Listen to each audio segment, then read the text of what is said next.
and I happened to look across the lake, and it was standing on the south shore, just standing there. And I stopped, and the horse and myself were both staring at it, and it was looking at us, and we just looked at each other for quite a while.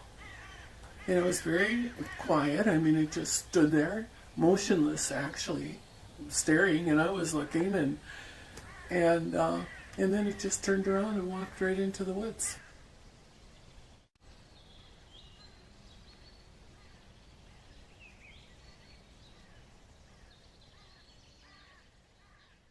And walked like a man. I mean, it was standing upright. I couldn't see the face real well, but it was brown, dark brown. And I took my horse into the woods to see if I could see where it went, which probably wasn't too bright, but we didn't find it. Well, then my ex-husband was fishing on that lake. I don't know when it was, around the same time or maybe the next year, whatever. And he was sitting on his he had a white bucket he always sat on. He was sitting on his bucket, and he saw it too. And he didn't even tell me for years because he was afraid nobody would believe him that he actually saw it. Right. And it's the same place. He saw it in the same place. It came out and it just stood there and stared at him. And he said it turned around, same thing, and walked back in the woods. I'll be darned.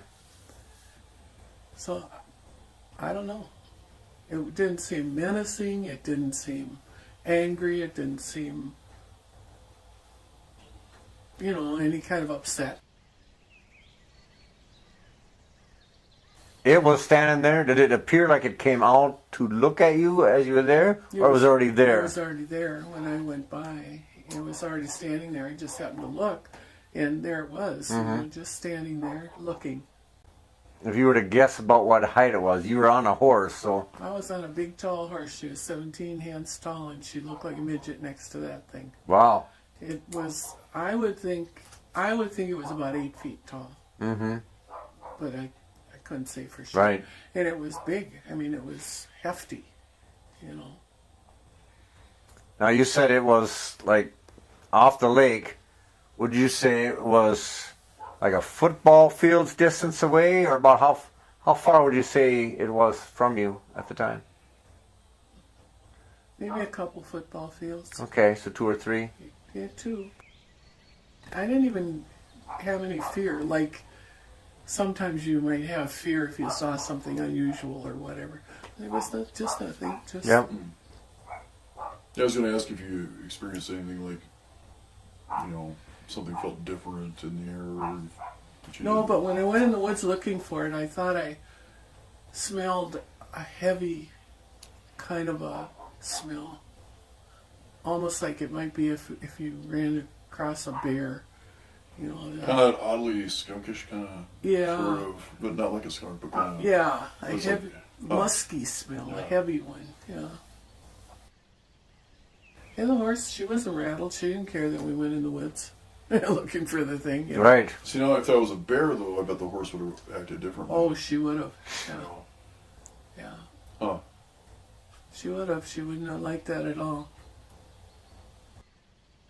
I don't remember if there were any tracks or not when I went in there looking for it. I just don't remember, but I do remember it was just peaceful. Nice. Very peaceful.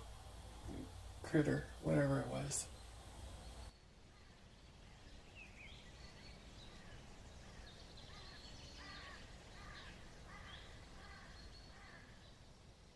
You want to just give us a quick brief on that one?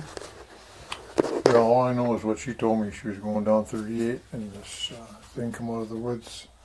And I believe it come from the west going east. And she had to slow way down, and when she looked, it was walking right there. And she could see the face and everything.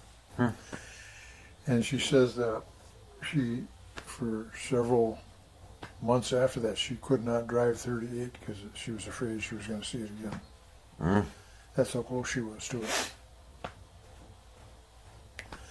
So I guess she drives 38 now, but Right. back then, when it was fresh in her mind. And then her husband had gone in the woods too. You talked to him, Yes. and he's found the tracks.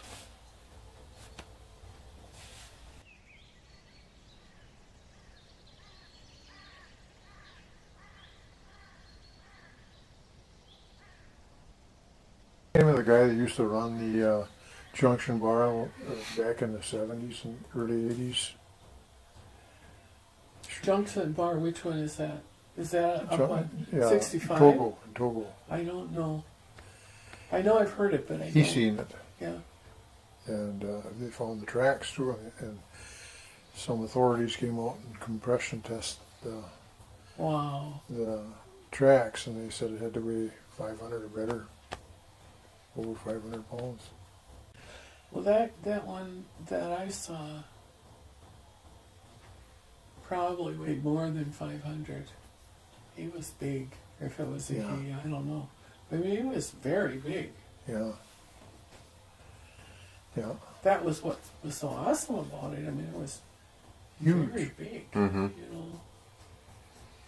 And they seem to be able to stay out of sight for, where a lot of people just don't see them. And even during hunting season, you think they would see them, but they won't. He would, yeah. Well, this one disappeared awfully quick. He just walked very slowly, turned around, walked into the woods, and I went around, the lake and went right where he went and couldn't find him.